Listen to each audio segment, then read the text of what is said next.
ഇനി നമുക്ക് ഇതിന്റെ ഇമ്പോർട്ടൻസ് മനസ്സിലാക്കാം. ഇപ്പം നമ്മൾ ക്വാണ്ടിറ്റേറ്റീവ് ആപ്റ്റിറ്റ്യൂഡ് എങ്ങനെ പ്രിപ്പയർ ചെയ്യണം എന്നുള്ളതാണ് നമ്മൾ നോക്കുന്നത്. അപ്പം അത് പ്രിപ്പയർ ചെയ്യുന്ന സമയത്ത് ആദ്യം തന്നെ നമ്മൾ അറിയേണ്ടത് പ്രിപ്പറേഷൻ സ്റ്റാർട്ട് ചെയ്യുമ്പം നമ്മുടെ SSC എക്സാംസിൽ ഏറ്റവും ടോപ്പ് എക്സാം ആണ് SSCയുടെ CGL എക്സാം എന്ന് പറയുന്നത്. ഈ ഒരു SSC CGL എക്സാംസിലേക്ക് വരുമ്പോഴും ഈവൻ SSCയുടെ നിങ്ങൾക്കറിയാം ബാക്കി കോമൺ ആയിട്ട് എല്ലാവർക്കും എഴുതാൻ പറ്റുന്ന കുറേ എക്സാംസ് ഉണ്ട്. ഇതിൽ ഏത് എക്സാംസിലേക്ക് വന്നതിലും വളരെ കോമൺ ആയിട്ട് വരുന്ന ഒരു പോർഷനാണ് നമ്മുടെ SSCയുടെ ആ ഒരു CGL ആയാലും ബാക്കി എക്സാംസിലും വരുന്ന ക്വാണ്ടിറ്റേറ്റീവ് ആപ്റ്റിറ്റ്യൂഡ് എന്ന് പറയുന്ന പോർഷൻ. അപ്പോൾ നമ്മുടെ കണക്കിൻ്റെ പോർഷൻ എന്നൊക്കെ പറയാൻ പറ്റുന്ന ഏരിയ. അപ്പോൾ ഈ ഒരു ഏരിയ വരുമ്പം എനിക്ക് തോന്നുന്നു നമ്മുടെ ഒരു പ്രിപ്പറേഷൻ ചെയ്യുന്ന ഏതൊരാൾക്കും ഏറ്റവും കൂടുതൽ കോമൺ ആയിട്ടൊരു ഡിഫിക്കൽട്ടി ഫേസ് ചെയ്യുന്ന ഒരു ഏരിയ ആണ് നമ്മുടെ ഈ ഒരു കോൺസിൻ്റെ ഏരിയ എന്ന് പറയുന്നത്. അപ്പോൾ ആ ഒരു ഏരിയ നമുക്ക് എങ്ങനെ ഫോക്കസ് ചെയ്യാം, എങ്ങനെയാണ് അതിൻ്റെ ഒരു ഇമ്പോർട്ടൻസ് വരുന്നത്, ഇപ്പം പ്രിപ്പയർ ചെയ്ത് തുടങ്ങാൻ പോകുന്നത്. അതുകൊണ്ട് നമുക്കറിയാം നമ്മുടെ ഇനി വരുന്ന സമയത്ത് നമ്മുടെ SSCയുടെ ഒരുപാട് എക്സാംസ് വരാതിരിക്കുക, ഇൻക്ലൂഡിങ് നമ്മുടെ SSCയുടെ CGL. നമ്മൾ ഇന്നത്തെ ഈ സെഷനിൽ മെയിനായിട്ട് ഫോക്കസ് ചെയ്യാൻ പോകുന്നത് CGL തന്നെയാണ് ഫോക്കസ് ചെയ്യാൻ പോകുന്നത്. പക്ഷേ നിങ്ങൾ അറിഞ്ഞിരിക്കുക CGLന് വേണ്ടി മാത്രമല്ല, ഈവൻ CSL ആണെങ്കിലും നമ്മുടെ MTS ആണെങ്കിലും GD ആണെങ്കിലും CP ആണെങ്കിലും സെലക്ഷൻ പോസ്റ്റ് ആണെങ്കിലും എല്ലാവർക്കും എഴുതാൻ പറ്റുന്ന എക്സാംസ് ആണ് ഈ പറയുന്ന എക്സാംസ് ഒക്കെ തന്നെ. ഇപ്പോൾ ഒരു CPയും GD വരുമ്പോൾ അവിടെ ഒരു ഫിസിക്കൽ റിക്വയർമെന്റ്സ് കൂടി വരുന്നുണ്ട്. ലൈക്ക് ഫിസിക്കൽ ടെസ്റ്റും അതുപോലെ തന്നെ നമ്മുടെ ഫിസിക്കൽ സ്റ്റാൻഡേർഡ് ടെസ്റ്റും അങ്ങനെയൊക്കെയുള്ള കാര്യങ്ങൾ വരുന്നുണ്ട്. പക്ഷേ ഈവൻ അത് ഓക്കെ ആണെങ്കിൽ അവർക്കും എഴുതാൻ പറ്റുന്ന, എല്ലാവർക്കും എഴുതാൻ പറ്റുന്ന ഒരു 6 എക്സാമാണ് ഞാൻ ഇപ്പം പറയുന്നത്. ഈ ഒരു 6 എക്സാമിലും കോമൺ ആയിട്ട് വരുന്ന ഒരു ഏരിയയാണ് ക്വാണ്ടിറ്റേറ്റീവ് ആപ്റ്റിറ്റ്യൂഡ്. അപ്പോൾ അവിടെ ആ ഒരു ഏരിയ എങ്ങനെ ഫോക്കസ് ചെയ്യാം, നമ്മൾ മെയിൻ ഫോക്കസ് CGLന് കൊടുത്തുകൊണ്ട് തന്നെ ബാക്കിയുള്ള ഏരിയാസിലും അത് എങ്ങനെ ഫോക്കസ് ചെയ്യാം എന്നുള്ള കാര്യങ്ങളാണ് നമ്മൾ നോക്കാൻ പോകുന്നത്. അപ്പോൾ നമുക്ക് സ്റ്റാർട്ട് ചെയ്യാം. ഇപ്പോൾ SSC CGL ആൻഡ് SSCയുടെ ബാക്കി എക്സാമിന്റെ ക്വാണ്ടിറ്റേറ്റീവ് ആപ്റ്റിറ്റ്യൂഡ് എങ്ങനെ ഫോക്കസ് ചെയ്യണം എന്ന് നമുക്ക് നോക്കാം. അപ്പോൾ നമ്മുടെ ഈ ഒരു SSCയുടെ CGL എക്സാം, ഇനി വരാൻ പോകുന്ന SSCയുടെ CGL എക്സാമിനെ കുറിച്ച് പറയുവാണെങ്കിൽ നിങ്ങൾക്കറിയാം നമ്മുടെ SSCയിൽ തന്നെ ഏറ്റവും ടോപ്പ് ലെവൽ പോസ്റ്റിലേക്കുള്ള റിക്രൂട്ട്മെന്റ് ആണ് SSC കണ്ടക്ട് ചെയ്യുന്നത്. അതിലും SSC CGL എക്സാം വഴിയാണ് അത് കണ്ടക്ട് ചെയ്യുന്നത്. നമ്മുടെ group B and group C പോസ്റ്റുകൾക്കാണ് അത് കണ്ടക്ട് ചെയ്യുന്നത്. നമുക്ക് കഴിഞ്ഞ വർഷം വേക്കൻസി ഓൾമോസ്റ്റ് ഒരു 18,200 വേക്കൻസീസ് ആയിരുന്നു ഉണ്ടായിരുന്നത്. ഇനി ഈ വർഷം നമുക്ക് വേക്കൻസീസ് എക്സാക്ട്ലി എത്രയാണെന്ന് അറിയത്തില്ല. പക്ഷേ ഇപ്പോൾ റീസെന്റ് ഫയൽ ചെയ്ത RTI ഒക്കെ വെച്ച് നോക്കുവാണെങ്കിൽ നമുക്ക് ഓൾറെഡി ഒരു 10,000+ വേക്കൻസീസ് ഓൾറെഡി റിപ്പോർട്ട് ആയി കഴിഞ്ഞിട്ടുണ്ട്. അപ്പോൾ നിങ്ങൾക്ക് നോട്ടിഫിക്കേഷൻ വരുന്ന സമയത്ത് നമുക്ക് എങ്ങനെയായാലും ഏറ്റവും മിനിമം ഒരു 13 തൊട്ട് 15 ഓർ മോർ ദാൻ അത് അത്രത്തോളം 1000 വേക്കൻസീസ് നമുക്ക് ഉറപ്പിക്കാൻ പറ്റും. അത്രത്തോളം വേക്കൻസീസ് എന്താണ് കാണും. ബിക്കോസ് ഇപ്പം തന്നെ 10,000+ വേക്കൻസീസ് ഓൾറെഡി റിപ്പോർട്ടഡ് ആണ്. RTI ഫയൽ ചെയ്ത് വന്ന ഇൻഫോർമേഷൻ അനുസരിച്ച്, അതും എല്ലാം മൊത്തത്തിലുള്ള ഒരു ഇൻഫോർമേഷൻ അല്ല ഒരിക്കലും വരുന്നത്. ഓരോരോ ഡിപ്പാർട്ട്മെന്റിൽ ഇത്രയും വേക്കൻസി ഉണ്ടെന്നുള്ളതായി വരുന്നുള്ളൂ. അപ്പം വിട്ടുപോകുന്ന ഒരുപാട് ഡിപ്പാർട്ട്മെന്റ്സ് കാണും. അപ്പം പിന്നെ ഈ പറയുന്ന വേക്കൻസി കറന്റ് റിപ്പോർട്ടഡ് ആണ്. അതിൽ ഇനി ഒരു ഇൻക്രീസും വരാം. എന്നാൽ നമുക്കറിയാം ലാസ്റ്റ് ടൈം വിളിച്ച സമയത്തും 17,000 സംതിങ് വേക്കൻസിക്കാണ് വിളിച്ചിരുന്നത്. പക്ഷെ പിന്നെ ആ വേക്കൻസി കൂടി 18,200 സംതിങ് ആയി. അപ്പോൾ അങ്ങനെ വരുമ്പോൾ നമുക്ക് ഈ വേക്കൻസീസ് ഇനിയും കൂടാം. ഓൾറെഡി പറഞ്ഞ ഡിപ്പാർട്ട്മെന്റ് അല്ലെങ്കിൽ ഓൾറെഡി ഇത്രയും വേക്കൻസി ഉണ്ട് എന്ന് പറഞ്ഞ ഡിപ്പാർട്ട്മെന്റിൽ തന്നെ വേക്കൻസീസ് കൂടാം. ഇത് കൂടാതെ നമുക്ക് അല്ലാതെയും വേക്കൻസീസ് ഇൻക്രീസ് ആവും. അപ്പോൾ ഇങ്ങനെയൊക്കെ വരുമ്പോൾ നമുക്ക് ആ ഒരു വേക്കൻസീസിൽ ഈ ഒരു 10,000 ആയിരിക്കത്തില്ല, അതിൽ കൂടുതൽ വേക്കൻസി എന്തായാലും കാണും എന്നുള്ളത് ഉറപ്പാണ്. ഇനി നമുക്ക് അവിടെ വരുന്ന ഏജ് ലിമിറ്റ് എന്ന് പറയുന്നത് 18 to 32 ഇയേഴ്സ് വരെയാണ്. മോസ്റ്റ് ഓഫ് ദി പോസ്റ്റുകളും 30 വരെയാണ് വരുന്നത്. ഒരു പോസ്റ്റ് മാത്രമാണ് 32 വരെ വരുന്നത് എന്നുള്ളത് നിങ്ങൾ കറക്റ്റായിട്ട് അറിഞ്ഞിരിക്കുക. പിന്നെ യൂഷ്വൽ റിസർവേഷൻസ്, നമ്മുടെ OBC ആണെങ്കിലും 3 വർഷത്തെ റിസർവേഷൻ, SC ST ആണെങ്കിൽ 5 വർഷത്തെ റിസർവേഷൻ, ഇങ്ങനെയുള്ള കാര്യങ്ങളൊക്കെ തന്നെ അവിടെ വരുന്നുണ്ട്. ഇനി നമുക്ക് ഈ ഒരു എക്സാം നടക്കുന്നത് 2 ഫേസിലായിട്ടാണ് നടക്കുന്നത്. Tier 1 ഉം Tier 2 ആയിട്ടാണ് നടക്കുന്നത്. ആദ്യമേ Tier 1 എക്സാം കഴിയും. അതിൽ നിന്ന് സെലക്ട് ആവുന്ന കാൻഡിഡേറ്റ്സ് ആയിരിക്കും അടുത്ത Tier 2 ലെവൽ ഓഫ് എക്സാം, അടുത്ത ലെവൽ ഓഫ് എക്സാമിലേക്ക് പോകുന്നത്. ഇനി നമ്മൾ ഇതിന്റെ എക്സാം പാറ്റേണിലേക്ക് വരുമ്പോൾ നിങ്ങൾക്കറിയാം നമ്മൾ ഇന്ന് ഫോക്കസ് ചെയ്യുന്നത് എങ്ങനെ ക്വാണ്ടിറ്റേറ്റീവ് ആപ്റ്റിറ്റ്യൂഡ് പ്രിപ്പയർ ചെയ്യണം എന്നുള്ളത്. അപ്പോൾ നമ്മുടെ ഈ ഒരു എക്സാം പാറ്റേണിലേക്ക് വരുമ്പോൾ അതിന്റെ ഫസ്റ്റ് Tier 1 എക്സാം പാറ്റേണിലേക്ക് വന്നാൽ നിങ്ങൾക്ക് അറിയാം 4 ഏരിയാസ് ആണ് നമുക്ക് വരുന്നത്. ഒന്ന് ജനറൽ ഇന്റലിജൻസ്, പിന്നെ അടുത്ത ജനറൽ അവയർനെസ്, നമ്മൾ ഇന്ന് ഫോക്കസ് ചെയ്യാൻ പോകുന്ന ക്വാണ്ടിറ്റേറ്റീവ് ആപ്റ്റിറ്റ്യൂഡും, അതുപോലെ തന്നെ നമ്മുടെ ഇംഗ്ലീഷും. എല്ലാ ഏരിയയിൽ നിന്നും ഈക്വൽ നമ്പർ ഓഫ് ക്വസ്റ്റൻസ് ആണ് ചോദിക്കുന്നത്. 25 ക്വസ്റ്റൻസ് വെച്ചാണ് എല്ലാ ഏരിയയിൽ നിന്നും വരുന്നത്. നമുക്ക് ഓരോ ഏരിയയിൽ നിന്നും വരുന്ന ക്വസ്റ്റൻസിൽ ഒരു ക്വസ്റ്റൻ ക്യാരി ചെയ്യുന്ന 2 മാർക്ക് വെച്ചാണ്. അങ്ങനെയാണെങ്കിൽ 50 വെച്ചാണ് നമുക്ക് ഓരോ ഏരിയയിൽ നിന്നും വരുന്ന ടോട്ടൽ മാർക്കും. സോ മൊത്തം 100 ക്വസ്റ്റനും 200 മാർക്കും 1 മണിക്കൂറിലാണ് നമ്മുടെ എക്സാം കണ്ടക്ട് ചെയ്യുന്നത്. ഇങ്ങനെയാണ് മൊത്തത്തിൽ നമുക്ക് പാറ്റേൺ വരുന്നത്. അപ്പോൾ ഇതിൽ നമുക്ക് നോക്കാൻ പോകുന്നത് നമ്മൾ ഈ ക്വാണ്ടിറ്റേറ്റീവ് ആപ്റ്റിറ്റ്യൂഡ്, നമ്മുടെ 25 ക്വസ്റ്റ്യൻ 50 മാർക്ക്, ഈ ഒരു ഏരിയ എങ്ങനെ ഫോക്കസ് ചെയ്യാം എന്നുള്ളതാണ് നമ്മൾ നോക്കാൻ പോകുന്നത്. അപ്പോൾ ആദ്യമേ തന്നെ നമുക്ക് ഇതിന്റെ ഒരു സിലബസും ഇങ്ങനെയുള്ള കാര്യങ്ങളിലേക്ക് ഒന്ന് പോകാം. ആദ്യമേ ഇപ്പോൾ പ്രിപ്പയർ ചെയ്യാൻ പ്ലാൻ ചെയ്യുന്നവർ ഓൾറെഡി നിങ്ങളുടെ കയ്യിൽ സിലബസ് ഉണ്ടായിരിക്കും. പക്ഷെ ഇപ്പം കുറച്ച് പേരെങ്കിലും നമ്മുടെ SSC CGLന്റെ പഴയ വേക്കൻസിയിൽ വന്നിട്ടുള്ള അല്ലെങ്കിൽ പഴയ നോട്ടിഫിക്കേഷൻസിൽ വന്നിട്ടുള്ള ആ ഒരു സിലബസ് ആയിരിക്കും യൂസ് ചെയ്യുന്നത്. അപ്പോൾ ഈ വട്ടം ഇനി പുതിയ നോട്ടിഫിക്കേഷൻ വരുമ്പോൾ സിലബസിൽ എന്തെങ്കിലും വ്യത്യാസങ്ങളുണ്ടോ എന്നുള്ളതൊക്കെ നമുക്ക് മുമ്പോട്ട് പോകുന്ന സമയത്ത് നമുക്ക് അറിയാൻ പറ്റും. പക്ഷേ ഇപ്പോൾ ഓൾറെഡി നമ്മൾ കഴിഞ്ഞ വട്ടത്തെ സിലബസ് വെച്ച് തന്നെ നോക്കുകയാണെങ്കിൽ നമ്മുടെ നോട്ടിഫിക്കേഷൻ്റെ അകത്ത് കൊടുത്തേക്കുന്ന ഒരു സിലബസ് ഉണ്ട്. അതാണ് നിങ്ങൾ ഈ കാണുന്ന സിലബസ് എന്ന് പറയുന്നത്. വളരെ വലുതായിട്ട് പാരഗ്രാഫ് പോലാണ് ആ സിലബസ് എല്ലാം കൊടുത്തേക്കുന്നത്. ആദ്യം നമ്പർ സിസ്റ്റം എന്ന് പറഞ്ഞ് കുറച്ച് ഏരിയ കൊടുത്തിട്ടുണ്ട്. പിന്നെ ഫണ്ടമെന്റൽ അരിത്തമാറ്റിക് ഓപ്പറേഷൻ എന്ന് പറഞ്ഞിട്ട് വളരെ കോമൺ ആയിട്ട് നമ്മൾ കേൾക്കുന്ന കുറേ ചാപ്റ്റേഴ്സ് ഒരുമിച്ച് അവിടെ വരുന്നുണ്ട്. പിന്നെ നമ്മുടെ സ്റ്റാറ്റിസ്റ്റിക്കൽ ചാർട്ട്സ് എന്ന് പറയുന്നുണ്ട്. നമ്മുടെ ഡാറ്റ ഇന്റർപ്രിറ്റേഷൻ എന്ന് പറയുന്ന ഏരിയ, നമ്മുടെ ഗ്രാഫും അതുമായിട്ട് റിലേറ്റ് ചെയ്യുന്ന ക്വസ്റ്റൻസ് ചോദിക്കുന്ന ഒരു ഏരിയ കൊടുത്തിട്ടുണ്ട്. പിന്നെ അത് കൂടാതെ നമുക്കറിയാം അഡ്വാൻസ് മാത്സ് എന്ന് പറയുന്ന ഓൾജബ്ര, ട്രിഗ്നോമെട്രി, ജോമെട്രി, മെൻസുറേഷൻ, ഈ ഒരു ഏരിയ മൊത്തം പാരഗ്രാഫ് പോലാണ് കൊടുത്തിരിക്കുന്നത്. അപ്പോൾ ഇങ്ങനെ കൊടുത്തിരിക്കുന്ന കാരണം നമുക്കത് ചാപ്റ്റേഴ്സ് എത്ര എണ്ണം ഉണ്ട്, കറക്റ്റായിട്ട് എന്തൊക്കെയാണ് പഠിക്കാനുള്ളത് എന്നൊരു ചെറിയ കൺഫ്യൂഷൻ വരാറുണ്ട്. പിന്നെ എല്ലാം അവിടെ പറഞ്ഞിട്ടില്ല, പലതും ആ കൊടുത്തേക്കുന്നേക്കാളും വളരെ കൂടുതൽ ചോദിക്കാറുമുണ്ട് നമുക്കറിയാം. സോ കുറച്ചുകൂടി പ്രിപ്പയർ ചെയ്യാൻ എളുപ്പത്തിന് വേണ്ടി, പ്രിപ്പയർ ചെയ്യുന്നവർക്ക് വേണ്ടി ഞാൻ നിങ്ങൾക്ക് വേണ്ടി ഒരു കുറച്ചുകൂടി സിമ്പിൾ ആയിട്ടുള്ളൊരു സിലബസ് അല്ലെങ്കിൽ കുറച്ചുകൂടി സിമ്പിൾ ആയിട്ടുള്ള ഒരു ടോപ്പിക്കിന്റെ ലിസ്റ്റ് ഞാൻ നിങ്ങൾക്ക് വേണ്ടി വെച്ചിട്ടുണ്ട്. നിങ്ങൾ SSC CGL എക്സാമിനോ അല്ലെങ്കിൽ CGL മാത്രമല്ല ഈവൻ CHSലോ CPO എക്സാമിനോ സെലക്ഷൻ പോസ്റ്റിനൊക്കെ പ്രിപ്പയർ ചെയ്യുന്നവരാണെങ്കിൽ നിങ്ങൾ ഫോളോ ചെയ്യേണ്ട ക്വാണ്ടിറ്റേറ്റീവ് ആപ്റ്റിറ്റ്യൂഡിന്റെ സിലബസ് ആണ് നിങ്ങൾ ഈ കാണുന്നത്. ഇതാണ് നിങ്ങൾ കറക്റ്റായിട്ട് ഫോളോ ചെയ്യുന്നത്. അപ്പോൾ നിങ്ങൾക്ക് ഇതൊരു സ്ക്രീൻഷോട്ട് എടുത്തു വെക്കാൻ, പ്രിപ്പയർ ചെയ്യാൻ പ്ലാൻ ഉള്ളവർക്ക് വേണ്ടി നിങ്ങൾ ഈ കാണുന്ന ഒരു 24 ടോപ്പിക്സ് ഇതാണ് നിങ്ങൾക്ക് പ്രിപ്പയർ ചെയ്യാനുള്ളത്. ഇനി ഇതിലും നിങ്ങൾ അറിഞ്ഞിരിക്കേണ്ടതെന്ന് പറഞ്ഞാൽ നമ്മുടെ ട്രിഗ്നോമെട്രിയുടെ അകത്ത് തന്നെ എന്ത് വരുന്നുണ്ട്, ഹൈറ്റ് ആൻഡ് ഡിസ്റ്റൻസ് വരുന്നുണ്ട്.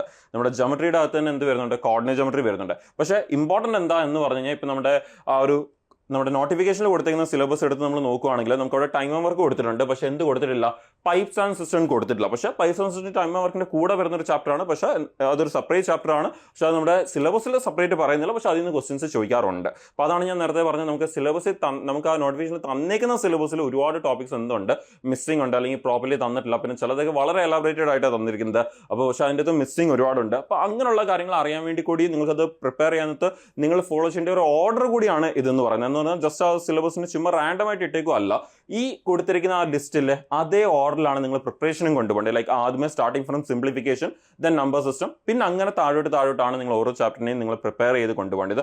സോ ഇതാണ് നിങ്ങൾ പ്രിപ്പയർ ചെയ്യുന്ന ക്വാണ്ടിറ്റേറ്റീവ് ആപ്റ്റിറ്റ്യൂഡിന്റെ ഏരിയ എന്ന് പറയുന്നത്. സോ ഈ ഒരു സിലബസ് നിങ്ങൾ ഫോളോ ചെയ്യാൻ ഇതേ ഓർഡറിൽ ഫോളോ ചെയ്യുക എന്നുള്ളത് ഇമ്പോർട്ടൻ്റ് ആണ്. ഇനി നമുക്ക് ഇതിന്റെ ഇമ്പോർട്ടൻസ് മനസ്സിലാക്കാം. അപ്പോൾ നമ്മൾ ക്വാണ്ടിറ്റേറ്റീവ് ആപ്റ്റിറ്റ്യൂഡ് എങ്ങനെ പ്രിപ്പയർ ചെയ്യണം എന്നുള്ളതാണ് നമ്മൾ നോക്കുന്നത്. അപ്പം അത് പ്രിപ്പയർ ചെയ്യുന്ന സമയത്ത് ആദ്യം തന്നെ നമ്മൾ അറിയേണ്ടത്, പ്രിപ്പറേഷൻ സ്റ്റാർട്ട് ചെയ്യുമ്പം നമുക്ക് ഇതിലെ ഏതൊക്കെ ഏരിയാസ് ആണ് ഏറ്റവും കൂടുതൽ ഇമ്പോർട്ടൻ്റ്, അതിൽ നിന്ന് എത്ര ക്വസ്റ്റ്യൻസ് ആണ് വരുന്നത്, അതിൽ ട്രെൻഡിൽ എന്തെങ്കിലും വ്യത്യാസം വരുന്നുണ്ടോ, ഏതെങ്കിലും ടോപ്പിക്കിൽ നിന്ന് ഇപ്പം ക്വസ്റ്റ്യൻസ് കൂടുതൽ ചോദിക്കുന്നുണ്ടോ, നേരത്തെ അത്രയും ചോദിക്കാറില്ലായിരുന്നു പക്ഷേ ഇപ്പം കൂടുതൽ ചോദിക്കുന്നുണ്ട്, അപ്പോൾ അങ്ങനെയൊക്കെയുള്ള ഏരിയാസ് എന്തെങ്കിലും ഉണ്ടോ, ഇങ്ങനെയുള്ള കാര്യങ്ങളൊക്കെ നമുക്കൊന്ന് മനസ്സിലാക്കാം. സോ നിങ്ങൾ ഈ കാണുന്നത് ലാസ്റ്റ് ഒരു 3 years 4 yearsന്റെ ഇടയ്ക്ക് നടന്നിട്ടുള്ള SSCയുടെ CGLും അറ്റ് ദ സെയിം ടൈം CHSലും നടന്നിട്ടുള്ള ആ ഒരു എക്സാം, രണ്ടിൻ്റെ സിലബസും രണ്ടിൻ്റെ പാറ്റേണും എല്ലാം സെയിമാണ്. അപ്പോൾ ഈ 2 എക്സാംസിലും നടന്നിട്ടുള്ള നമുക്ക് എക്സാമിന് ചോദിച്ചിട്ടുള്ള ക്വസ്റ്റിൻ്റെ ടോപ്പിക്സിൻ്റെ ഒരു ഫ്രീക്വൻസി എങ്ങനെയാണ്, അല്ലെങ്കിൽ ക്വസ്റ്റ്യൻസ് കൗണ്ടിൻ്റെ ഒരു ഫ്രീക്വൻസി എങ്ങനെയാണ്, ചാപ്റ്ററിൻ്റെ ഫ്രീക്വൻസി എങ്ങനെയാണ് എന്നുള്ളതാണ് നമ്മൾ നോക്കുന്നത്. അപ്പോൾ നിങ്ങൾ കാണാൻ പറ്റും, ഇതിന് ഞാൻ നേരത്തെ നിങ്ങൾ കണ്ടപോലെ 22 ചാപ്റ്റേഴ്സ് ഇവിടെയും ഉണ്ട്. പക്ഷേ 22 ചാപ്റ്റേഴ്സിനെ വളരെ എന്താ പറയുക ഡീറ്റെയിൽ ആയിട്ട് ഓരോന്നായിട്ട് ലിസ്റ്റ് ചെയ്തിട്ടില്ല. നമുക്ക് ഒരുമിച്ച് ക്വസ്റ്റ്യൻ വരുന്ന ചാപ്റ്റേഴ്സിനെയും ഒരുമിച്ച് പ്രിപ്പയർ ചെയ്യേണ്ട ചാപ്റ്റേഴ്സിനെയൊക്കെ ഒരുമിച്ചാണ് ലിസ്റ്റ് ചെയ്തിരിക്കുന്നത്. അപ്പോൾ നിങ്ങൾക്ക് പ്രിപ്പയർ ചെയ്യാവുന്നത് കുറച്ചുകൂടി എളുപ്പമായിരിക്കും. നിങ്ങൾ ഈ ഒരു ടോപ്പിക്കിനെ ഇങ്ങനെ ആക്കി എടുക്കുമ്പോൾ നിങ്ങൾക്ക് ഇവിടെ കാണാൻ പറ്റും 1 2 3 4 5 6 7 8 9 10 11 വന്നിട്ട് 13. നേരത്തെ നമ്മൾ കണ്ട ആ ഒരു 22 24 ചാപ്റ്റേഴ്സിനെ ഇപ്പോൾ ഒരു 12 13 ലിസ്റ്റ് ആക്കി നമ്മൾ ചെറുതാക്കിയിട്ടുണ്ട്. നിങ്ങൾക്ക് പ്രിപ്പയർ ചെയ്യാൻ എളുപ്പമായിരിക്കും. ഏതൊക്കെ ടോപ്പിക് ഒരുമിച്ച് പ്രിപ്പയർ ചെയ്യണം എന്നുള്ളത് നിങ്ങൾക്ക് മനസ്സിലാക്കാൻ എളുപ്പമായിരിക്കും. ഇനി നിങ്ങൾ പ്രിപ്പയർ ചെയ്യുമ്പോൾ നമ്പർ സിസ്റ്റവും HCF LCM അതൊക്കെ ഒരുമിച്ചായിരിക്കണം പ്രിപ്പയർ ചെയ്യേണ്ടത്. അതിൽ നിന്ന് വരുന്ന ക്വസ്റ്റിൻ്റെ കൗണ്ട് കൂടി നമ്മൾ അതിൻ്റെ കൂടെ തന്നെ നോക്കി പോവുകയാണെങ്കിൽ നമുക്ക് അതിൽ നിന്ന് 2 തൊട്ട് 3 ക്വസ്റ്റ്യൻസ് ആണ് വരുന്നത്. അപ്പോൾ SSC ഒരിക്കലും ഒരു എക്സാക്ട് ഓർഡർ ഒന്നും ഫോളോ ചെയ്യാറില്ല. പക്ഷെ എന്നാലും നമുക്ക് ഏറ്റവും ഫ്രീക്വൻ്റ് ആയിട്ട് കോമൺ ആയിട്ട് കാണാൻ പറ്റുന്ന ഒരു കൗണ്ട് എന്ന് പറഞ്ഞാൽ 2 to 3 ക്വസ്റ്റ്യൻസ് ആണ് കാണുന്നത്. ഇനി ഇതിൽ നിങ്ങൾ കാണാൻ പറ്റും നമ്പർ സിസ്റ്റം ഞാൻ ഹൈലൈറ്റ് ചെയ്തിട്ടുണ്ട്. എന്തുകൊണ്ടെന്ന് പറഞ്ഞാൽ നേരത്തെ നമുക്ക് ഇതിൽ നിന്ന് ഒരു ക്വസ്റ്റൻ ആണ് വന്നുകൊണ്ടിരുന്നത്, ചിലപ്പോൾ ആ ക്വസ്റ്റൻ കാണത്തുമില്ല, അങ്ങനെയൊക്കെയാണ് ചോദിച്ചുകൊണ്ടിരുന്നത്. പക്ഷേ ഇപ്പോൾ കഴിഞ്ഞ 2-3 വർഷമായിട്ട് എസ്പെഷ്യലി 2022 തൊട്ട് ഇങ്ങോട്ട് വരുമ്പോൾ നമുക്ക് ഈ നമ്പർ സിസ്റ്റത്തിൽ നിന്ന് ചോദിക്കുന്ന ക്വസ്റ്റൻസിന്റെ കൗണ്ട് കൂടിയിട്ടുണ്ട്. HCF LCM നിന്ന് ചോദിക്കുന്ന ക്വസ്റ്റിന്റെ കൗണ്ട് കുറഞ്ഞിട്ടുണ്ട് എന്നുള്ളതും ഞാൻ പറയും. പക്ഷെ അറ്റ് ദ സെയിം ടൈം നമ്മുടെ നമ്പർ സിസ്റ്റത്തിൽ നിന്ന് ചോദിക്കുന്ന ക്വസ്റ്റിന്റെ കൗണ്ട് കൂടിയിട്ടുണ്ട്. അപ്പോൾ പലപ്പോഴും നമുക്ക് ഒരു ഷിഫ്റ്റിനകത്ത് ഒന്നീ കൂടുതൽ നമ്പർ സിസ്റ്റം ക്വസ്റ്റൻസ് വരുന്നുണ്ട്. അപ്പോൾ നിങ്ങൾ ആ കാണുന്ന റെഡ് കളറിൽ കാണുന്ന അല്ലെങ്കിൽ ഹൈലൈറ്റ് ചെയ്ത് കാണുന്ന ടോപ്പിക്സ് എല്ലാം തന്നെ ഇപ്പം ക്വസ്റ്റിന്റെ കൗണ്ട് കൂടിയിട്ടുള്ള ചാപ്റ്റേഴ്സ് കൂടിയാണ് ഞാൻ ആ ഹൈലൈറ്റ് ചെയ്തിരിക്കുന്നത്. ഇനി അപ്പോൾ നമുക്ക് ഓവറോൾ നോക്കുകയാണെങ്കിൽ നമുക്ക് ഈ പറഞ്ഞ നമ്പർ സിസ്റ്റം ഏരിയയിൽ നിന്ന് ക്വസ്റ്റൻസിന്റെ കൗണ്ട് എന്ത് ചെയ്തിട്ടുണ്ട്, നല്ലപോലെ ഇൻക്രീസ് ആയിട്ടുണ്ട് എന്ന് വേണമെങ്കിൽ പറയാം. ഇനി ഇത് കഴിഞ്ഞാൽ അടുത്ത് നമ്മുടെ സിംപ്ലിഫിക്കേഷൻ നമുക്ക് 1 തൊട്ട് 2 ക്വസ്റ്റനാണ് പണ്ട് തൊട്ടേ ചോദിക്കുന്നത്. ഇപ്പോഴും അതേപോലെ തന്നെയാണ്. ചിലപ്പോൾ ഒരു ക്വസ്റ്റൻ കാണും, ചിലപ്പം റയർലി 2 ക്വസ്റ്റൻ വരെ പോകാൻ സാധ്യതയുണ്ട്. പിന്നെ അടുത്ത പെർസെൻറ്റേജ് നമുക്ക് നേരത്തെ ഇവിടെ നിന്ന് ഒരു ക്വസ്റ്റൻ ആണ് വരുന്നത്. ഈ ടോപ്പിക് വളരെ ഇമ്പോർട്ടൻറ്റ് ടോപ്പിക്കാണ്. പക്ഷേ ഈ ടോപ്പിക്കിൽ നിന്ന് ക്വസ്റ്റൻസിന്റെ കൗണ്ട് എന്ത് ചെയ്യുന്നുണ്ട്, അറ്റ്ലീസ്റ്റ് ചില ഷിഫ്റ്റിങ്ങളെങ്കിലും കൂടുന്നുണ്ട്. ചിലപ്പോഴൊക്കെ അത് 1 തൊട്ട് 3 ഒരു ക്വസ്റ്റൻ എന്തായാലും കാണും, ഒരു ഡൗട്ടില്ല, ഒരു ക്വസ്റ്റൻ ഉറപ്പായിട്ടും കാണും. പക്ഷെ ആ ക്വസ്റ്റിന്റെ കൗണ്ട് ചില റയർ കേസുകളിൽ 3 ക്വസ്റ്റ്യൻ വരെ പോയിട്ടുണ്ട്. ഒരുപാട് ഷിഫ്റ്റുകളിൽ 2 ക്വസ്റ്റ്യൻ വരെ പോയിട്ടുണ്ട്. സോ ഇമ്പോർട്ടൻസ് കുറച്ചുകൂടി കൂടുന്നുണ്ട് നമ്മുടെ പെർസെൻറ്റേജ് എന്ന് പറയുന്ന ഈ ഒരു ചാപ്റ്ററിന്. സോ ക്വസ്റ്റിന്റെ കൗണ്ട് നിങ്ങൾക്ക് അവിടെ കാണാൻ പറ്റും. ഇനി അടുത്ത നമ്മുടെ ratio proportion, ages, mixture and alligation എന്നൊക്കെ പറയുന്ന ഒരുമിച്ച് എടുക്കാൻ പറ്റുന്ന ടോപ്പിക്സ്. ഈ ഒരു ടോപ്പിക്സ് എല്ലാം കൂടി ചേർത്ത് നോക്കി നമ്മുടെ റേഷ്യോ ആൻഡ് പ്രപ്പോർഷൻ, ഏജസ്, അതുപോലെ തന്നെ നമ്മുടെ മിസ്റ്ററിന്റെ ടോപ്പിക്. മിസ്റ്റർ ആൻഡ് അലിഗേഷൻ നമ്മൾ സെപ്പറേറ്റ് പഠിക്കാറുണ്ട്. ആക്ച്വലി മിസ്റ്ററിന്റെ കൺസെപ്റ്റും വരുന്നത് അവിടെ തന്നെയാണ്, നമ്മുടെ റേഷ്യോ പ്രപ്പോർഷൻ തന്നെയാണ് വരുന്നത്. ഈ ഒരു ഏരിയയിൽ നിന്ന് നമുക്ക് ചോദിക്കുന്ന ക്വസ്റ്റൻ എന്ന് പറഞ്ഞാൽ 1 തൊട്ട് 2 ക്വസ്റ്റൻ ആണ് ചോദിക്കുന്നത്. അത് കൂടുതലും നമുക്ക് വരുന്ന റേഷ്യോ നിന്നാണ് ചോദിക്കുന്നത്. ഏജസ് നിന്ന് ക്വസ്റ്റൻസ് എപ്പോഴും വരാറില്ല, ചിലപ്പോൾ ഒരു ക്വസ്റ്റൻ വരും എന്നൊരു ആംഗിളിലാണ് പോകുന്നത്. അപ്പോൾ അവിടെ നിന്ന് 1 to 2 ക്വസ്റ്റൻസ് ആണ് പണ്ട് തൊട്ടേ ചോദിക്കുന്നത്. ഇപ്പോഴും നമുക്ക് 1 to 2 ക്വസ്റ്റൻ തന്നെയാണ് കിട്ടുന്നത്. പിന്നെ ആവറേജിൽ നിന്ന് നമുക്ക് 1 to 2 ക്വസ്റ്റൻ ആണ് കിട്ടുന്നത്. അപ്പോൾ ഇതിന്റെ പക്ഷേ ഫ്രീക്വൻസി ആക്ച്വലി കുറച്ച് കുറഞ്ഞിട്ടുണ്ട് എന്ന് വേണമെങ്കിൽ പറയാം. എന്നുണ്ടാ ഇപ്പം 40 ഷിഫ്റ്റിലാണ് എക്സാം നടക്കുന്നത്, 40 ക്വസ്റ്റൻ വരുന്നില്ല. ഓരോ ഷിഫ്റ്റിലും ഒരു ക്വസ്റ്റൻ വെച്ച് വരുന്നില്ല. ഒരു 26 ക്വസ്റ്റൻ 30 ക്വസ്റ്റനൊക്കെ വരുന്നുള്ളൂ. എന്ന് പറഞ്ഞാൽ ഒരു 1/3 ഓഫ് ദ ഷിഫ്റ്റിൽ അല്ലെങ്കിൽ ഒരു 1/4 ഓഫ് ദ ഷിഫ്റ്റിൽ ക്വസ്റ്റൻസ് വരുന്നില്ല എന്ന് വേണമെങ്കിൽ പറയാം നമുക്ക്. പക്ഷെ ചോദിക്കുന്നുണ്ട് അത്യാവശ്യം മെജോറിറ്റി ഒരു 3/4 ക്വസ്റ്റൻസ് കിട്ടുന്നുണ്ട് എക്സാമിന് പോകുന്നവർക്ക്. സോ അതുകൊണ്ട് നമുക്ക് സ്കിപ്പ് ചെയ്യാൻ പറ്റത്തില്ല. നമ്മുടെ സിമ്പിൾ ഇൻട്രസ്റ്റ്, കോമ്പൗണ്ട് ഇൻട്രസ്റ്റ് രണ്ടും കൂടി നമുക്ക് ഒരുമിച്ച് എടുക്കാം. രണ്ടിൽ നിന്ന് നമുക്ക് ചോദിക്കുന്ന ക്വസ്റ്റൻ എന്ന് പറഞ്ഞാൽ ഒരു ക്വസ്റ്റൻ ആണ് നമുക്ക് ചോദിക്കുന്നത്. 2 ചാപ്റ്ററോട് ചേർത്ത് ഒരു ക്വസ്റ്റൻ ആണ് നമുക്ക് ചോദിക്കുന്നത്. ഇനി അത് കഴിഞ്ഞാൽ എഗെയിൻ വളരെ ഇമ്പോർട്ടന്റ് ഒരു ടോപ്പിക്കാണ് പ്രോഫിറ്റ് ആൻഡ് ലോസ് എന്ന് പറയുന്നത്. ഇതിന്റെയും ക്വസ്റ്റൻസിന്റെ കൗണ്ട് നിങ്ങൾ 2021 സെഷൻ ഇങ്ങോട്ട് നോക്കിക്കഴിഞ്ഞാൽ ക്വസ്റ്റിന്റെ കൗണ്ട് കൂടുന്ന ഒരു ഫീലാണ് വരുന്നത്. നമുക്ക് അവിടുന്ന് 2 തൊട്ട് 4 ക്വസ്റ്റൻ വരെ പോകാൻ സാധ്യതയുണ്ട്. ചില റയർ ഷിഫ്റ്റുകളിൽ നമുക്ക് 4 ക്വസ്റ്റനും 3 ക്വസ്റ്റൻ വരെയൊക്കെ പോയിട്ടുണ്ട്. സോ അതുകൊണ്ട് അത് വളരെ ഇമ്പോർട്ടന്റ് ആണ്. അത് കഴിഞ്ഞാൽ പിന്നെ ടൈം ആൻഡ് വർക്കും പൈസൺ സിസ്റ്റനും രണ്ടും കൂടി ചേർത്ത് ഒരു ക്വസ്റ്റൻ ആണ് വരുന്നത്. റയർ കേസുകളിൽ 2 ക്വസ്റ്റൻ വരെ പോകാറുണ്ട്. Time and distance, train, boat 1 തൊട്ട് 2 ക്വസ്റ്റൻ. അതിലും ട്രെയിനിൽ നിന്ന് ക്വസ്റ്റൻസിന്റെ കൗണ്ട് കൂടുന്നുണ്ട് എന്നുള്ളത് നിങ്ങൾ അറിഞ്ഞിരിക്കുക. അറ്റ് ദ സെയിം ടൈം ബോട്ടിൽ നിന്ന് ക്വസ്റ്റിന്റെ കൗണ്ട് കൂടുന്നുണ്ട്. നേരത്തെ കൂടുതൽ ക്വസ്റ്റൻ വന്നുകൊണ്ടിരുന്ന ടൈം ആൻഡ് ഡിസ്റ്റൻസിൽ നിന്നാണ്. ഇപ്പൊ അതിന്റെ കൗണ്ട് കുറച്ച് കുറഞ്ഞിട്ട് ട്രെയിനും ബോട്ടിൽ നിന്ന് ക്വസ്റ്റൻസ് കൂടുന്നുണ്ട്. പിന്നെ ഓൾജബ്ര ഉണ്ട്. ഓൾജബ്ര എന്നൊക്കെ നേരത്തെ ചോദിക്കുന്ന പോലെ തന്നെയാണ് ചോദിക്കുന്നത്. 2 ക്വസ്റ്റനാണ് നമുക്ക് വരുന്നത്. Geometry, coordinate geometry. അതിൽ കോർഡിനേറ്റ് ജോമെട്രി നേരത്തെ നമുക്ക് ക്വസ്റ്റിന്റെ കൗണ്ട് വളരെ ഫ്രീക്വന്റ് അല്ലായിരുന്നു. പക്ഷേ ഇപ്പം കോർഡിനേറ്റ് ജോമെട്രിയുടെ ക്വസ്റ്റൻസിന്റെ ഫ്രീക്വൻസി കുറച്ച് കൂടുന്നുണ്ടെന്ന് പറയാം. നമുക്ക് 2 to 3 ക്വസ്റ്റൻസ് ആണ് നേരത്തെയും ചോദിച്ചുകൊണ്ടിരുന്നത്, ജോമെട്രിയും കോർഡിനേറ്റ് ജോമെട്രിയും കൂടി ചേർത്ത്. പക്ഷേ നേരത്തെ അങ്ങനെ ചോദിക്കുമ്പോൾ most of the questions geometry എന്നായിരുന്നു ചോദിച്ചുകൊണ്ടിരുന്നത്. പക്ഷേ ഇപ്പോൾ ഇങ്ങനെ ചോദിക്കുമ്പോൾ അതിൽ ഒരു ക്വസ്റ്റൻ കൂടുതലും കോർഡിനേറ്റ് ജോമെട്രിയിൽ നിന്ന് വരുന്നുണ്ട്. അപ്പോൾ ആ ഒരു കൗണ്ട് അല്ലെങ്കിൽ കോർഡിനേറ്റ് ജോമെട്രി കുറച്ചുകൂടി ഫ്രീക്വന്റ് ആയിട്ട് ചോദിക്കുന്നുണ്ടെന്ന് നമുക്ക് പറയാം. ദെൻ മെൻസുറേഷൻ പണ്ടോട്ടെ 1 to 2 ക്വസ്റ്റൻ ആണ് ചോദിക്കുന്നത്. ഇപ്പോഴും അങ്ങനെ തന്നെയാണ്. ആൻഡ് ഡാറ്റ ഇന്റർപ്രിറ്റേഷൻ നേരത്തെ ഒരുപാട് ക്വസ്റ്റൻ ചോദിക്കാറുന്നു. പിന്നെ ഇടയ്ക്ക് വെച്ച് ഒരു ക്വസ്റ്റനോ അങ്ങനെയൊക്കെയാണ് ചോദിച്ചുകൊണ്ടിരുന്നത്. പിന്നെ കുറച്ച് നാൾ അങ്ങനെ ആയിരുന്നു. പക്ഷെ അതിനുശേഷം വീണ്ടും എന്ത് ചെയ്യുന്നുണ്ട്, ആ ക്വസ്റ്റൻസിന്റെ കൗണ്ട് കൂടുന്നുണ്ട്. ലാസ്റ്റ് നടന്ന CSSL എക്സാമിലൊക്കെ ഒരു ഷിഫ്റ്റിൽ തന്നെ 4ഉം 5ഉം DAയുടെ ക്വസ്റ്റൻസ് വന്നായിരുന്നു. അപ്പോൾ വളരെ കൂടുതലായിരുന്നു. ഓക്കെ, സോ ഇതാണ് നമ്മുടെ ആ ഒരു എക്സാം പോയിന്റ് ഓഫ് വ്യൂവിൽ നിങ്ങൾ കഴിഞ്ഞ ഒരു 3 years അനലൈസ് ചെയ്യുകയാണെങ്കിൽ നമുക്ക് ചോദിക്കുന്ന ക്വസ്റ്റൻസിന് ഒരു ഫ്രീക്വൻസി എന്ന് പറഞ്ഞാൽ നേരത്തെ പറഞ്ഞ പോലെ SSC അഗെയിൻ ഒരു കറക്റ്റ് ഓർഡർ ഒന്നും ഫോളോ ചെയ്യാറില്ല. ബട്ട് എന്നാലും മോസ്റ്റ് ഓഫ് ദി ഷിഫ്റ്റുകളിലും SSC ഫോളോ ചെയ്തിട്ടുള്ള ഒരു ഫ്രീക്വൻസി CGL-ഉം CSSL-ഉം 2 എക്സാമിനും ഫോളോ ചെയ്ത ഫ്രീക്വൻസിയാണ് നിങ്ങൾ ഈ കാണുന്നത്. അപ്പം നിങ്ങൾക്ക് അഗെയിൻ ഇത് സ്ക്രീൻഷോട്ട് എടുത്ത് വെക്കാം. പ്രിപ്പയർ ചെയ്യുന്നവർക്ക് ഇതിന്റെ ക്വസ്റ്റിന്റെ കൗണ്ട് നോക്കിയിട്ട് അതിന്റെ ഇമ്പോർട്ടൻസ് മനസ്സിലാക്കിയിട്ട് അതിനനുസരിച്ച് നിങ്ങൾക്ക് എന്ത് ചെയ്യാം, നിങ്ങളുടെ പ്രിപ്പറേഷൻ കണ്ടിന്യൂ ചെയ്ത് പോവാം. ക്ലിയർ അല്ലേ? അപ്പോൾ ഇത് വളരെ ഇമ്പോർട്ടൻ്റ് ആണ്. അപ്പോൾ ഓൾറെഡി നമ്മൾ നേരത്തെ പറഞ്ഞ ഈ ഒരു ടോപ്പിക്സിന്റെ ലിസ്റ്റ് നോക്കിക്കഴിഞ്ഞാൽ നമ്മൾ നേരത്തെ പറഞ്ഞ പോലെ ഇവിടെ ഇപ്പോൾ ക്വസ്റ്റൻസിന്റെ കൗണ്ട് കുറച്ചുകൂടി കൂടുന്നത് simplification, number system, percentage, profit and loss, പിന്നെ അതുപോലെ തന്നെ നമ്മുടെ ഡാറ്റ ഇന്റർപ്രിറ്റേഷൻ, ഇതിൽ നിന്നാണ് ക്വസ്റ്റിന്റെ കൗണ്ട് കുറച്ച് കൂടുന്നത്. പിന്നെ നമ്മൾ പറഞ്ഞ പോലെ തന്നെ ബോട്ട് ടൈം ആൻഡ് ഡിസ്റ്റൻസിന്റെ ക്വസ്റ്റൻസ് കുറയുന്നുണ്ട്, ട്രെയിനിന്റെ ക്വസ്റ്റൻസ് കൂടുന്നുണ്ട്, ബോട്ടിന്റെ ക്വസ്റ്റൻസ് കൂടുന്നുണ്ട്. നമ്മുടെ കോർഡിനേറ്റ് ജോമെട്രിയുടെ ക്വസ്റ്റൻസ്, നമ്മുടെ ജോമെട്രിയുടെ ക്വസ്റ്റൻസ് കൂടുന്നില്ല. പക്ഷെ നമുക്ക് അവിടെ കോർഡിനേറ്റ് ജോമെട്രി എന്ത് ചെയ്യുന്നുണ്ട്, ക്വസ്റ്റൻസ് കുറച്ചുകൂടി ഫ്രീക്വന്റ് ആയിട്ട് വരുന്നുണ്ട്. സോ ഇതാണ് ഓവറോൾ നമ്മുടെ ക്വാണ്ടിറ്റി ആപ്റ്റിറ്റ്യൂഡ് നിങ്ങൾ ഫോക്കസ് ചെയ്യേണ്ട ഒരു രീതി എന്ന് പറയുന്നത്. ഇനി ഇതിന്റെ പ്രിപ്പറേഷൻ ചെയ്യുന്ന സമയത്ത്, അല്ലെങ്കിൽ നമ്മുടെ ക്വാണ്ടിറ്റി ആപ്റ്റിറ്റ്യൂഡ് പ്രിപ്പയർ ചെയ്യുന്ന സമയത്ത് നമ്മൾ ചെയ്യേണ്ട കുറച്ച് ജനറൽ ആയിട്ട് അറിഞ്ഞിരിക്കേണ്ട കുറച്ച് കാര്യങ്ങൾ. നമ്മൾ ക്വാണ്ടിറ്റി ആപ്റ്റിറ്റ്യൂഡ് പഠിച്ച് തുടങ്ങുന്നതിന് മുമ്പ് ആദ്യം ചെയ്യേണ്ട കുറച്ച് കാര്യം എന്ന് പറഞ്ഞാൽ നമ്മുടെ ബേസിക്സ് കുറച്ച് സ്ട്രോങ് ആക്കി എടുക്കണം. ഓക്കെ, അപ്പം ബേസിക്സ് എന്ന് പറഞ്ഞാൽ നമ്മളോട് ഉദ്ദേശിക്കുന്നത് എന്തൊക്കെയാണെന്ന് പറഞ്ഞാൽ നിങ്ങൾക്ക് ഓൾറെഡി അറിയായിരിക്കും. നമ്മൾ അത്യാവശ്യം നമ്മുടെ സ്ക്വയർ ഒക്കെ നല്ലപോലെ പഠിച്ചു വെക്കണം. ഓക്കെ, 1 തൊട്ട് 40 സ്ക്വയർ നമ്മൾ നല്ലപോലെ പഠിച്ചു വെക്കണം.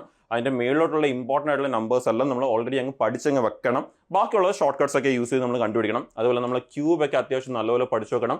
1 തൊട്ട് 25 വരെയുള്ള ക്യൂബ് നല്ലപോലെ പഠിച്ചു വെക്കണം.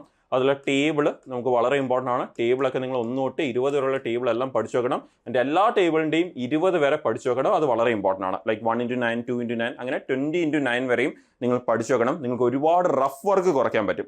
അതുപോലെ അത്യാവശ്യം നമ്പേഴ്സിന്റെ ഒക്കെ പവർ പഠിച്ചു വെക്കണം. എന്ന് പറഞ്ഞാൽ നിങ്ങൾ അറ്റ്ലീസ്റ്റ് 2 തൊട്ട് 9 വരെയുള്ള നമ്പേഴ്സിന്റെ എല്ലാം തന്നെ പവർ 5 വരെ എന്തായാലും പഠിച്ചു വെക്കണം. അത് വളരെ യൂസ്ഫുൾ ആയിരിക്കും. നിങ്ങൾക്ക് ഒരുപാട് റഫ് വർക്ക് അഗെയിൻ അവിടെ കുറയ്ക്കാൻ പറ്റും. ഇനി ഈ ഒരു കാര്യങ്ങളൊക്കെ നിങ്ങൾ ആദ്യം ഒന്ന് കവർ ചെയ്ത് കഴിഞ്ഞതിന് ശേഷം മാത്രം എന്ത് ചെയ്യുക, ഇത് നിങ്ങൾ എവിടെ കവർ ചെയ്യേണ്ടതെന്ന് ചോദിച്ചു കഴിഞ്ഞാൽ നിങ്ങൾ സിംപ്ലിഫിക്കേഷൻ വർക്കൗട്ട് ചെയ്യുമ്പോൾ അല്ലെങ്കിൽ സിംപ്ലിഫിക്കേഷൻ പഠിക്കുന്ന സമയത്ത് നിങ്ങൾ അതിന്റെ കൂടെ എന്ത് ചെയ്യണം, ഇതുകൂടി കംപ്ലീറ്റ് ചെയ്യണം. ഇത് കംപ്ലീറ്റ് ചെയ്യും. സിംപ്ലിഫിക്കേഷൻ നിങ്ങളുടെ ബോർഡമസ് ഒന്ന് കംപ്ലീറ്റ് ചെയ്ത് കഴിഞ്ഞാൽ നിങ്ങൾക്ക് ഓവറോൾ നിങ്ങളുടെ എന്ത് ചെയ്യും, ആ ഒരു ക്വാണ്ടിറ്റി ആപ്റ്റിറ്റ്യൂഡും ബേസിക് കാൽക്കുലേഷൻ സ്കിൽസ് ഇംപ്രൂവ് ആവും. അത് ഇംപ്രൂവ് ആയി കഴിഞ്ഞാൽ നിങ്ങൾക്ക് ബാക്കി കോൺഫിഡന്റ് ആയിട്ട് ബാക്കിയുള്ള ചാപ്റ്റേഴ്സ് പ്രിപ്പയർ ചെയ്യാനും നിങ്ങൾക്ക് ബാക്കിയുള്ള ചാപ്റ്റേഴ്സിന്റെ സിലബസ് ഒക്കെ കവർ ചെയ്യാനൊക്കെ നിങ്ങൾക്ക് വളരെ സ്പീഡി കവർ ചെയ്യാൻ അത് ഹെൽപ്പ് ചെയ്യും. പക്ഷെ നിങ്ങളുടെ കാൽക്കുലേഷൻ ബേസിക് കാൽക്കുലേഷൻ വീക്ക് ആണെങ്കിൽ നിങ്ങളുടെ ബാക്കിയുള്ള ചാപ്റ്ററിൻ്റെയൊക്കെ കൺസെപ്റ്റ് ഒക്കെ സ്ട്രോങ് ആയി കഴിഞ്ഞാലും സ്റ്റിൽ നിങ്ങൾക്ക് എന്ത് ചെയ്യും, ഒരു വീക്ക് ഫീൽ തോന്നും. ബിക്കോസ് നിങ്ങളുടെ കാൽക്കുലേഷൻ എന്തായിരിക്കും, വീക്ക് ആയിരിക്കും. പക്ഷെ അതേ സ്ഥലത്ത് നിങ്ങളുടെ കാൽക്കുലേഷൻ ഒക്കെ എക്സ്ട്രീംലി സ്ട്രോങ് ആണെങ്കിൽ നിങ്ങൾക്ക് ബാക്കിയുള്ള ചാപ്റ്റർ പഠിക്കുന്ന സമയത്ത് ഒരുപാട് സമയം എടുക്കത്തില്ല ചാപ്റ്റേഴ്സ് കവർ ചെയ്യാൻ. വളരെ പെട്ടെന്ന് ചാപ്റ്റർ കവർ ചെയ്യാൻ പറ്റും. ബിക്കോസ് നിങ്ങളുടെ ആ കൺസെപ്റ്റ് മാത്രം നിങ്ങൾ കവർ ചെയ്താൽ മതി. കാൽക്കുലേഷൻ പാട് നിങ്ങൾക്ക് വലിയൊരു ഇഷ്യൂ ഉണ്ടായിരിക്കത്തില്ല, നിങ്ങൾ അത് ഓൾറെഡി സ്ട്രോങ് ആക്കിയിട്ടുണ്ടെങ്കിൽ. ഇത് കഴിഞ്ഞ് അത്യാവശ്യം നിങ്ങൾ ക്വാണ്ടിറ്റി ആപ്റ്റിറ്റ്യൂഡ് സിലബസ് എല്ലാം കവർ ചെയ്ത് കഴിഞ്ഞതിന് ശേഷം നിങ്ങൾ ചെയ്യേണ്ട കുറച്ച് കാര്യങ്ങളാണ്. നിങ്ങൾ കറക്റ്റായിട്ട് അതാത് ടോപ്പിക് വൈസ് ടെസ്റ്റ് ചെയ്തു പോവുക. ടോപ്പിക് വൈസ് ടെസ്റ്റ് ചെയ്യുമ്പോൾ നിങ്ങൾക്ക് ആ ഒരു ടോപ്പിക് വൈസ് ടെസ്റ്റ് ചെയ്യുമ്പോൾ നിങ്ങൾക്ക് ആ ടോപ്പിക്കിലെ മിസ്സായിട്ടുള്ള ഏരിയാസും സ്പെഷ്യലായിട്ട് ചോദിക്കുന്ന ക്വസ്റ്റ്യൻസും മിസ്ലേനിയസ് ആയിട്ട് ചോദിക്കുന്ന ക്വസ്റ്റ്യൻസ് ഒക്കെ കവർ ചെയ്യാൻ പറ്റും. അതുപോലെ തന്നെ നിങ്ങൾ ടോപ്പിക് വൈസ് ടെസ്റ്റുകളൊക്കെ ചെയ്യുന്നതിന്റെ കൂടെ തന്നെ ചെയ്യേണ്ട ഒരു കാര്യമാണ്, അല്ലെങ്കിൽ സിലബസിന്റെ കൂടെ തന്നെ പോകേണ്ട ഒരു കാര്യമാണ് പ്രീവിയസ് ഇയർ ക്വസ്റ്റ്യൻസ് എന്ന് പറയുന്നത്. പ്രീവിയസ് ഇയർ ക്വസ്റ്റ്യൻസ് ഇതിന്റെ കൂടെ തന്നെ കവർ ചെയ്ത് പോകണം, അതും വളരെ ഇമ്പോർട്ടൻ്റ് ആണ്. അത് കഴിഞ്ഞാൽ പിന്നെ നിങ്ങൾ വൺസ് ഈ ക്വാണ്ടിറ്റി ആപ്റ്റിറ്റ്യൂഡ് ഒന്ന് കവർ ആയി കഴിഞ്ഞ് കഴിഞ്ഞാൽ പിന്നെ നിങ്ങൾ ചെയ്യേണ്ട ഒരു കാര്യമാണ് സെക്ഷണൽ മോക്ക് ടെസ്റ്റ്. നിങ്ങൾ മാത്സ് സ്റ്റിൽ വീക്ക് ആണെന്ന് തോന്നുവാണെങ്കിൽ നിങ്ങൾ സെക്ഷണൽ മോക്ക് ടെസ്റ്റ് ചെയ്തുകൊണ്ടേ ഇരിക്കണം. എപ്പം വരെ ചെയ്യണം എന്ന് ചോദിച്ചു കഴിഞ്ഞാൽ, ലൈക്ക് 10 എണ്ണം ചെയ്യണോ 20 എണ്ണം ചെയ്യണോ എന്നൊക്കെ ചോദിച്ചു കഴിഞ്ഞാൽ അങ്ങനല്ല. നമ്മൾ എപ്പം വരെ ചെയ്യണോ എന്ന് ചോദിച്ചു കഴിഞ്ഞാൽ നമുക്കൊരു 25 നമ്മളൊരു കൺസിസ്റ്റന്റ് ആയിട്ട് നമുക്കൊരു 22+ സ്കോർ ചെയ്യാൻ പറ്റുന്ന വരെ നമ്മളത് ചെയ്തുകൊണ്ടേ ഇരിക്കണം. ഓക്കെ, ടിൽ നമുക്കത് വളരെ കൺസിസ്റ്റന്റ്, ഞാൻ ഏത് മോക്ക് ചെയ്താലും എവിടെ നിന്ന് ചെയ്താലും ഏത് സൈറ്റിൽ നിന്ന് ചെയ്താലും എനിക്ക് 22 കൂടുതൽ ചെയ്യാൻ പറ്റുന്നുണ്ട് എന്നൊരു കോൺഫിഡൻറ്റ് വരുന്നവരെ നിങ്ങൾ എന്ത് ചെയ്തുകൊണ്ടേ ഇരിക്കണം, ആ ഒരു സെക്ഷണൽ മോക്ക് ടെസ്റ്റ് ചെയ്തുകൊണ്ടേ ഇരിക്കണം. ഈ ഒരു കാര്യങ്ങൾ നമ്മൾ നേരത്തെ പറഞ്ഞ ടോപ്പിക്കിന് അതേ പറഞ്ഞ ഓർഡറിൽ തന്നെ പ്രിപ്പയർ ചെയ്യും. നിങ്ങൾ ആദ്യമേ ചെയ്ത് തീർക്കേണ്ട കുറച്ച് കാര്യങ്ങൾ കറക്റ്റായിട്ട് ആദ്യം തന്നെ ചെയ്ത് തീർക്കുകയും ആൻഡ് സിലബസ് കവർ ചെയ്തതിന് ശേഷം ചെയ്ത് തീർക്കേണ്ട കുറച്ച് കാര്യങ്ങൾ നിങ്ങൾ കറക്റ്റായിട്ട് ചെയ്തു പോവുകയും ചെയ്ത് കഴിഞ്ഞാൽ നിങ്ങൾക്ക് അത്യാവശ്യം നല്ലപോലെ ഈ ടോപ്പിക്ക് കവർ ചെയ്യാൻ പറ്റും. നല്ല ഒരു സമയം എടുക്കുന്ന ഏരിയ ആണെന്ന് എനിക്കറിയാം, പക്ഷേ ആ ഒരു ഈ സമയം നമ്മൾ അത്യാവശ്യം കറക്റ്റ് ഓർഡറിൽ കൊടുക്കേണ്ട രീതി കൊടുത്തു കഴിഞ്ഞാൽ നിങ്ങൾക്ക് ഉറപ്പായിട്ടും അത് നല്ലപോലെ കവർ ചെയ്യാനും എക്സാമിൽ നല്ലപോലെ സ്കോർ ചെയ്യാനും നിങ്ങൾക്കറിയാം. നമുക്ക് ഒരു കൺഫ്യൂഷൻ ഇല്ലാതെ മാർക്ക് ചെയ്യാൻ പറ്റുന്ന ഒരു ഏരിയ ആണ് ഇതെന്ന് പറയുന്നത്. നമുക്ക് ഒരു ആൻസർ കിട്ടിയാലേ നമ്മളത് മാർക്ക് ചെയ്യത്തുള്ളൂ. മാത്സിൻ്റെ അകത്ത് ഒരുപാട് പേര് കറക്കി കുത്താറൊക്കെ ഉണ്ട്, പക്ഷെ കറക്കി കുത്താൻ നിൽക്കില്ല. ഒരു ആൻസറിന് കിട്ടി, ആ ആൻസറുടെ ഓപ്ഷൻ ഉണ്ടെങ്കിൽ നമ്മൾ മാർക്ക് ചെയ്യത്തുള്ളൂ. ഇപ്പോൾ ഇംഗ്ലീഷ് പോലെ നമുക്കൊരു കൺഫ്യൂഷൻ വരാനോ അല്ലെങ്കിൽ GK പോലെ ഒരു കൺഫ്യൂഷൻ വരാനോ അങ്ങനെയുള്ള ഒരു ഏരിയ അല്ല. നമുക്ക് ആൻസർ കിട്ടുന്നു, നമ്മൾ മാർക്ക് ചെയ്യുന്നു. അപ്പോൾ നമുക്ക് ആ ഒരു ആൻസറിലേക്ക് പെട്ടെന്ന് എത്താൻ നമ്മൾ ഈ പറഞ്ഞ രീതിയിൽ പ്രിപ്പയർ ചെയ്ത് കഴിഞ്ഞാൽ നിങ്ങൾക്കത് ഉറപ്പായിട്ടും ചെയ്യാൻ പറ്റും. അപ്പോൾ നിങ്ങൾക്കത് ചെയ്യാൻ പറ്റട്ടെ എന്ന് ഞാൻ വിഷ് ചെയ്യുന്നു. ഇനി നിങ്ങൾ എക്സാംസിന് വേണ്ടിയൊക്കെ ജസ്റ്റ് പ്രിപ്പയർ ചെയ്ത് തുടങ്ങുന്നവരാണെങ്കിൽ, ലൈക്ക് നമ്മുടെ CGL എക്സാമിനൊക്കെ വേണ്ടിയും CSL ബാക്കിയുള്ള എക്സാംസിനൊക്കെ വേണ്ടി, ഈവൻ SSC എക്സാംസിനൊക്കെ വേണ്ടി നിങ്ങൾ ജസ്റ്റ് പ്രിപ്പയർ ചെയ്ത് തുടങ്ങുന്നവരാണ്, ഇപ്പം കോളേജിൽ നിന്ന് പാസ് ഔട്ട് ആവുന്നവരാണ്, അല്ലെങ്കിൽ ഇപ്പം പ്രിപ്പയർ ചെയ്ത് തുടങ്ങിയവരൊക്കെ ആണെങ്കിൽ നിങ്ങൾക്ക് ഈ പറഞ്ഞ പോലെ തന്നെ ഒരു പ്രോപ്പർ ഷെഡ്യൂളൊക്കെ വെച്ച് ഒരു കുറച്ച് സമയം എടുത്ത് പ്രോപ്പർലി ഫ്യൂച്ചറിൽ വരുന്ന എക്സാംസിന് വേണ്ടി പ്രിപ്പയർ ചെയ്തു തുടങ്ങാം. അപ്പോൾ അതിനെ നിങ്ങൾക്കൊരു ബാച്ചിൻ്റെ കൂടെ ഒക്കെ ജോയിൻ ചെയ്ത് പ്രിപ്പയർ ചെയ്യണമെന്നുണ്ടെങ്കിൽ നിങ്ങൾക്ക് ഈ ഒരു നമ്പറിൽ കോൺടാക്ട് ചെയ്യാവുന്നതാണ്. ഈ ഒരു നമ്പറിൽ കോൺടാക്ട് ചെയ്തുകൊണ്ട് നിങ്ങൾക്ക് എൻട്രിയുടെ അക്കാഡമിക് കൗൺസിലേഴ്സുമായിട്ട് സംസാരിച്ച് നിങ്ങൾ പഠിച്ച ആ ഒരു ഡിഗ്രി വെച്ചുകൊണ്ട് നിങ്ങൾക്ക് ഏതൊക്കെ എക്സാംസ് അപ്ലൈ ചെയ്യാൻ പറ്റും എന്നുള്ളതൊക്കെ മനസ്സിലാക്കി നിങ്ങളുടെ പ്രിപ്പറേഷൻ സ്റ്റാർട്ട് ചെയ്യാം. അപ്പോൾ അങ്ങനെ പ്രിപ്പറേഷൻ ചെയ്യുന്ന സമയത്തും നമുക്ക് ഇപ്പം 1 ഇയർ പ്രിപ്പറേഷൻ എടുക്കുകയാണെങ്കിൽ നമുക്ക് ആദ്യമേ അവിടെ ആ ഒരു പ്രിപ്പറേഷൻ 4 സ്റ്റേജസ് ആയിട്ടാണ് പോകുന്നത്.